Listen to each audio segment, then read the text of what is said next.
good. Thank you, Drew.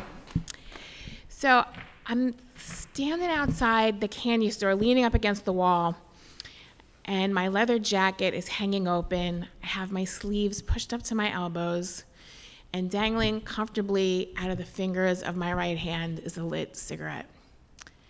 I have my head back and my eyes closed like the world is just too painful to look at. I think I'm James Dean. And my friend Janine, who's wearing my identical leather jacket, boots, blue jeans, and black t-shirt, comes sauntering over to me and says, "So, what do you want to do tonight?" And without acknowledging her or opening up my eyes, I lift the cigarette up to my lips and take a long, thoughtful drag and let out a slow, smoky exhale and say as non-committally as possible, "Don't care." And Janine takes up residence on the wall next to me. The rest of our pack, our tribe of high school hooligans, are all around us, some walking in and out of the store, grabbing cigarettes and snacks, some perched on milk crates like sentries, some just sitting on the ground, unconcerned or unimpressed with the foot traffic they are obviously impeding, people getting off the bus and the train, just trying to get home from work that night, not enjoying stepping over leather-jacketed hoodlums. This is our corner, our little piece of Ridgewood, Queens that we own. It's where we gather every night to figure out what we're gonna do that night. Most nights, we do nothing but stand on the corner, trying to look dangerous. In the winter, we run across the street to the diner and everybody orders a 75-cent cup of cocoa, and we sit there as long as possible soaking up the warmth before we run back outside to brave the cold, because hats and gloves don't go with the ensemble. Being warm isn't cool. In the summer, we go to the park, and we've got the radio, and we smoke and we drink beer, and we talk, and we dance, and we sing, and we gossip. And when we actually do something, it's the movies, the pool hall, the bowling alley. They're close and they're cheap, which make them accessible to everybody. When we want to do something more, we do live in New York City. There's more to do. If we can get our hands on the money, and if we can get the time between school and everybody's part-time jobs, if we can find a chunk of time to go do something.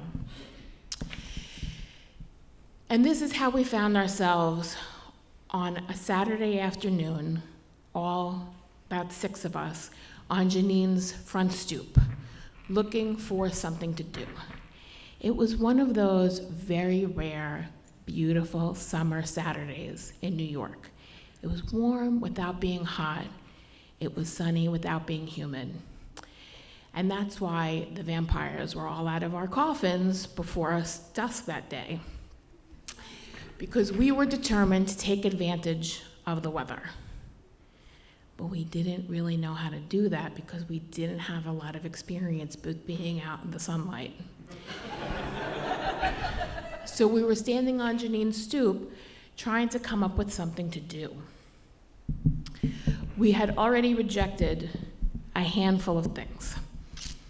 It was after 12. It was too late to go to the beach. The beach was already a long train ride away. We missed our window. We should have started out hours earlier for the beach. Similarly, the aquarium and the zoo. Long rides away and also very expensive. So one of our friends pipes up with, "Well, why don't we go down to the village and go poking around all the cool record stores and music and bookstores?" Janine said, "That's still doing something inside. Let's do something outside." And another one of our friends pipes up with, "You mean like horseback riding?" And we all looked at her. We grew up in Queens. None of us ride horses. What are you talking about? So we're all standing there staring at our shoes, and we know what's going to happen. We're going to go to the park and spend the whole day trying to think of something to do, and then it's going to be night, and we're going to go to the candy store and spend more time thinking of something to do, and the whole day is just going to slide away. And then finally, Janine's boyfriend, Angelo, who'd been quiet this whole time, pipes up and he says, "How much money does everybody have? Come on, let's see."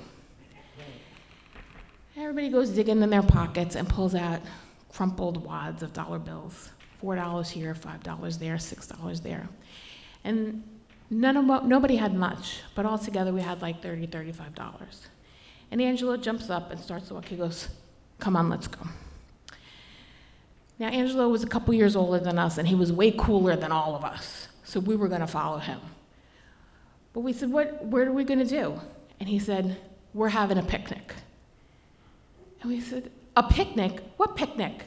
And I said, "A piece of pizza on a park bench is not a picnic, Angelo. What picnic?" And he said, "Follow me." So we did, and he went around the corner into the supermarket, and he moved with absolute certainty. He picked up a couple big packages of chopped meat, some buns, paper towels, paper plates, and a big bag of charcoal. Charcoal? What is charcoal? None of us have access to a barbecue. He pays for the items with his big wad of our crumpled dollar bills, and he gets a bunch of his change back in quarters, because it's the late 80s. And he goes outside and starts feeding coins into the payphone. And this is the side of the phone calls that we hear over and over again.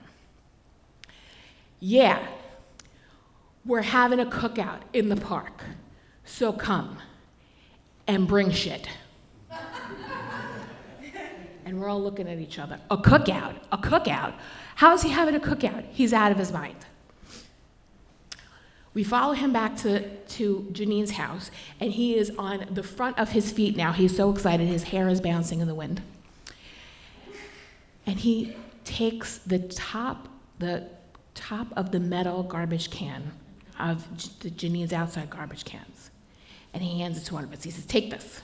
And he goes into Janine's house, and he grabs the rack from Janine's mother's oven.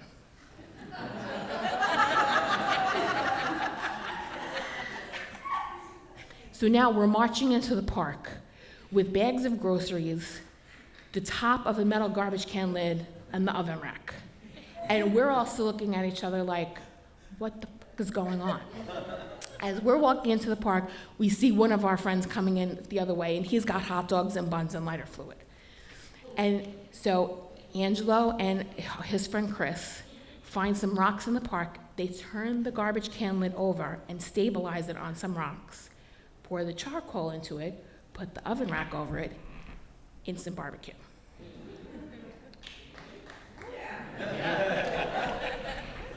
Then they start forming hamburger patties and throwing them on the grill. And before you know it, more of our friends start showing up, and some of them have been shopping. So a couple friends walk in with a case of beer. Other friends walk in with a case of soda.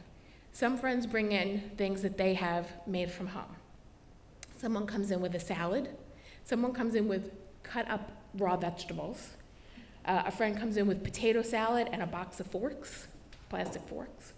Some friends came in with just stuff that they grabbed off their parents' countertop, like the leftovers of an open box of Chips Ahoy, and leftover like Hostess cupcakes that were sitting on the counter.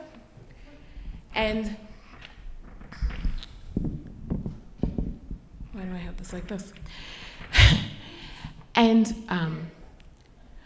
one friend comes in with a radio, and another friend comes in with a bat and a ball so we can play softball.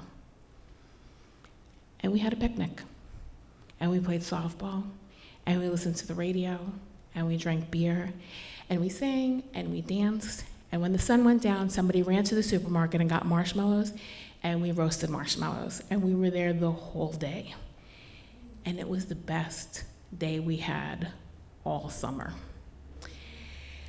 And at night, when it was time to go home, we picked up all of our trash and threw it in the barrel. We picked up all the empties so they could be returned. And we brought the garbage can lid and the oven rack back to Janine's house. We didn't have that much to clean up because we didn't start out with much. We just started out with a good idea. We'd been looking for something to make the day worthwhile, and it turned out all we needed was each other.